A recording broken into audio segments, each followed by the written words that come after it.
তুমি এমনভাবে আল্লাহর ইবাদত করবে যেন তুমি আল্লাহকে দেখতে পারছো, মানে আল্লাহ কনসিয়াসনেস। আপনি নামাজ পড়ছেন, মনে মনে চিন্তা করছেন আল্লাহ আমাকে দেখছেন। আপনি ব্যবসা করতে বসেছেন, মাপছেন, ওজন দিচ্ছেন, একটু কম বেশি দেওয়ার সুযোগ আছে, কাস্টমার দেখছেন আপনাকে, কিন্তু আপনি চিন্তা করছেন আল্লাহ আমাকে দেখছেন। আপনি কি বুঝতে পারছেন কি বুঝতে পারছি? আপনাকে একটা বিল পাস করতে দেওয়া হয়েছে, আপনার সুযোগ আছে এখানে দুর্নীতি করার, আপনাকে টেবিলের তল দিয়ে টাকাও দেওয়া হয়েছে, আপনি নেওয়ার আগে চিন্তা করছেন যে আল্লাহ আমাকে দেখছেন। আপনি আপনার বান্ধবীর সাথে পড়াশোনা করছেন ফ্রি মিক্সিংয়ে, আপনার বান্ধবী আপনাকে প্রপোজ করছে, চলো আমার সাথে একটু কফি খাও, চলো না একটু ঘুরে আসি, বান্দরবন ঘুরে আসি, চলো না একটু ঘুরে আসি। ঘুরলে কি সমস্যা? বন্ধু বান্ধব একসাথে ঘুরতেই পারে, আর আমি তো তোমাকে ভালোবাসি, তোমাকে বিয়ে করবো, সমস্যা কোথায়? তাই না ভাই? তখন আপনি চিন্তা করছেন যে আল্লাহ আমাকে দেখছে, আল্লাহ আমাকে দেখছে। আপনার সামনে সুযোগ আছে সুদের টাকা খাওয়ার, আপনি চিন্তা করছেন যে আল্লাহ আমাকে দেখছে। সামনে আপনার জমি আছে, আপনি তামাক লাগাবেন না কলা চাষ করবেন, এখন তামাক লাগাতে গিয়ে চিন্তা করছেন আল্লাহ আমাকে দেখছেন। আমি কি বোঝাতে পারছি ভাই? এইভাবে প্রতিটা কাজ করা যে আল্লাহ আমাকে দেখছেন, এই চেতনার নাম হচ্ছে ইহসান। কি নাম? এটা অনেক উচ্চ পর্যায়ে। এই পর্যায়ে গেলে মানুষ আল্লাহর মারেফত পেয়ে যায়, এই পর্যায়ে গেলে মানুষ আল্লাহকে পেয়ে যাবে ইনশাআল্লাহ তাআলা। যখন একজন মানুষ প্রতিটা কাজে ফিল করবে যে আল্লাহ আমাকে দেখছেন। এই যে আপনি রোজা রাখবেন, খাবেন না, পানাহার করবেন না, বাথরুমে গিয়ে পানি খেতে পারেন না, কেউ দেখবে? কেন খান না? কি জন্য খান না? মনে করেন না যে আল্লাহ আপনাকে দেখছেন? এইটাই হলো ইহসান, যে আপনি চিন্তা করছেন আল্লাহ আমাকে প্রতিটা কাজেই দেখছে। আপনি আল্লাহ বিরোধী কোনো কাজ করতে পারি না, আল্লাহ আমাকে দেখছেন। আমি কারো প্রতি জুলুম করতে পারি না, আল্লাহ আমাকে দেখছেন। বোনের সম্পত্তি আত্মসাৎ করতে পারি না আমি, আল্লাহ আমাকে দেখছেন। নামাজ না পড়ে আমি বাসায় ঘুমিয়ে থাকতে পারি না, আল্লাহ আমাকে দেখছেন। যাকাত না দিয়ে আমি থাকতে পারি না, আল্লাহ আমাকে দেখছেন। রমজানের রোজা না রেখে আমি থাকতে পারবো না, আল্লাহ আমাকে দেখছেন। আমি পর্দা না করে বেহায়ের মতো চলতে পারি না, আল্লাহ আমাকে দেখছেন। এই চেতনার নাম কি? ইহসান। মনে থাকবে ভাই। নবীজি বলছেন আনতা আবুদুল্লাহ কাআন্নাকা তারাহ ওয়া ইল্লাম তাকুন তারাহ। আর তুমি যদি আল্লাহকে সচক্ষে দেখতে না পারো, কারণ আল্লাহকে তো দুনিয়ার চোখ দিয়ে দেখা সম্ভব না, এটা মনের চোখ দিয়ে ফিল করা যায় আল্লাহ আমার কাছে আছে।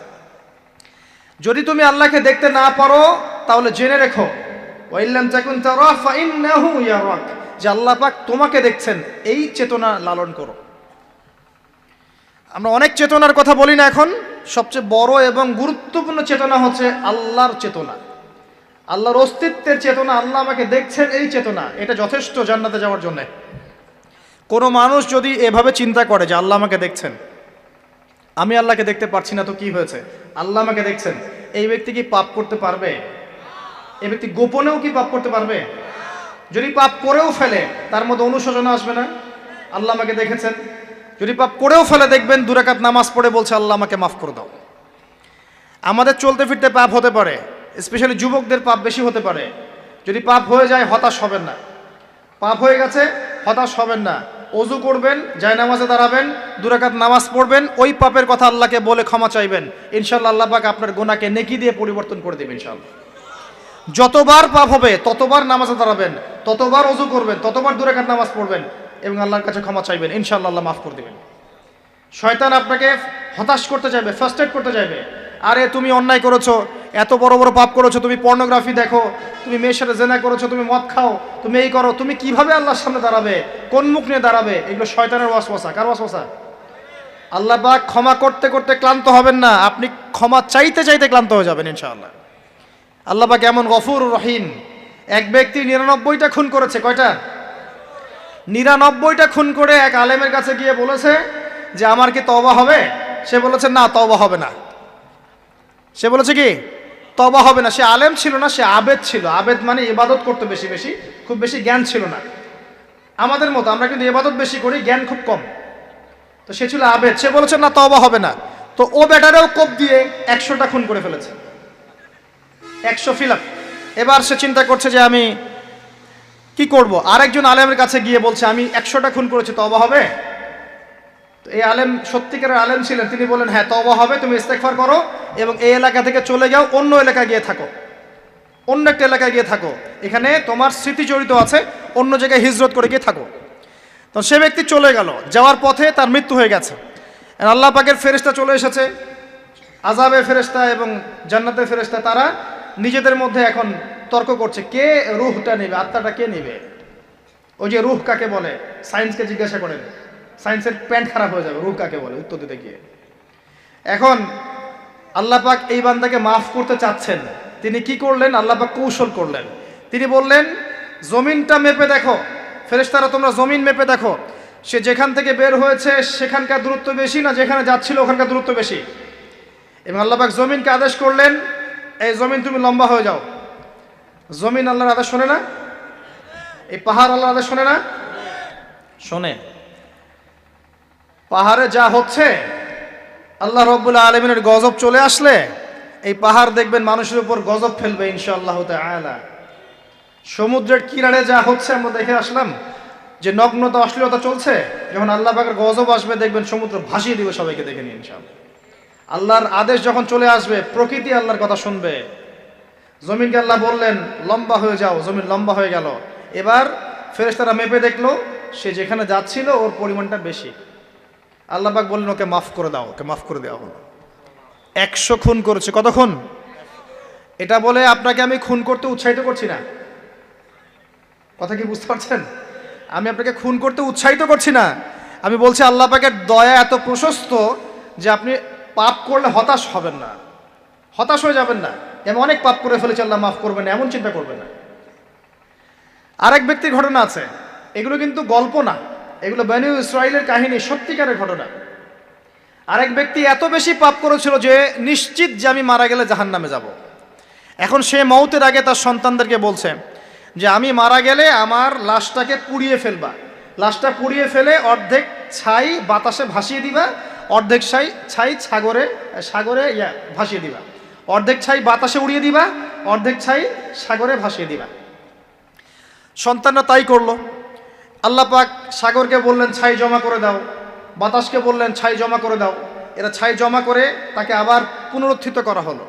এবার আল্লাহ জিজ্ঞাসা করছেন তুমি এই কাজটা কেন করেছিলে, বলো এই কাজ তুমি কেন করেছো?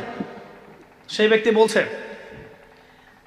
মিন খশিয়াতিকা ইয়া রাব্বি, হে আল্লাহ আমি তোমার ভয়ে এই কাজটা করেছি।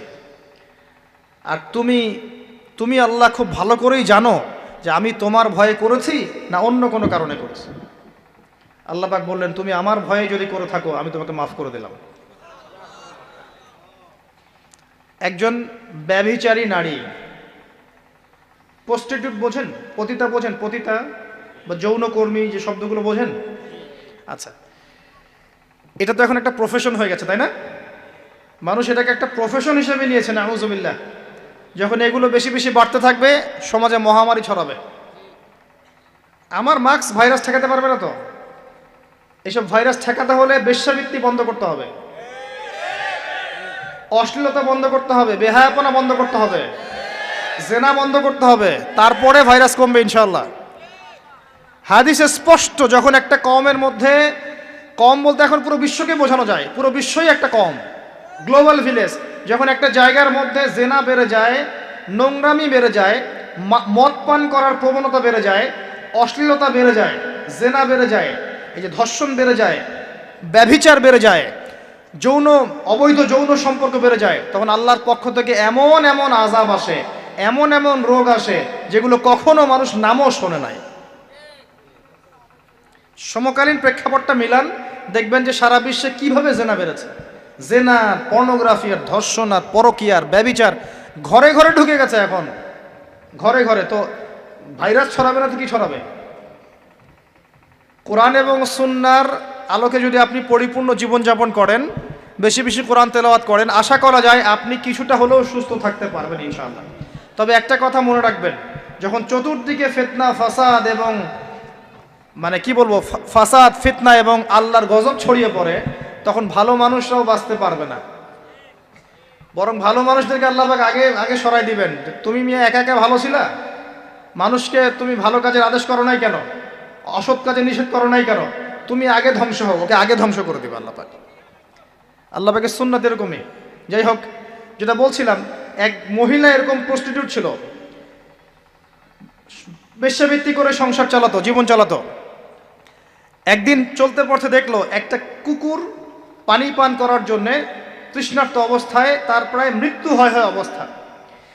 তখন সেই মহিলা তার মোজাটা খুলে একটা কূপের নিচে নামিয়ে দিয়ে সেখান থেকে পানি উঠালো, উঠিয়ে এই কুকুরকে পানি পান করালো। আল্লাহ পাক এই ব্যভিচারী মহিলাকে এই কুকুরকে পানি পান করানোর ওসিলায় মাফ করে জান্নাতে দিয়ে দিয়েছে। আমি এই কথাটা বোঝাতে চাচ্ছিলাম যে পাপ হয়ে গেলে, চলতে পথে ঈমান নিয়ে চলতে পথে গিয়ে পাপ হয়ে গেলে হতাশ হবেন না। ওযু করবেন, নামাজে দাঁড়াবেন, ক্ষমা চাইবেন, আবারও শুরু করবেন। পারবেন না ইনশাআল্লাহ? আল্লাহ পাক তৌফিক এনায়েত করুন, আমিন।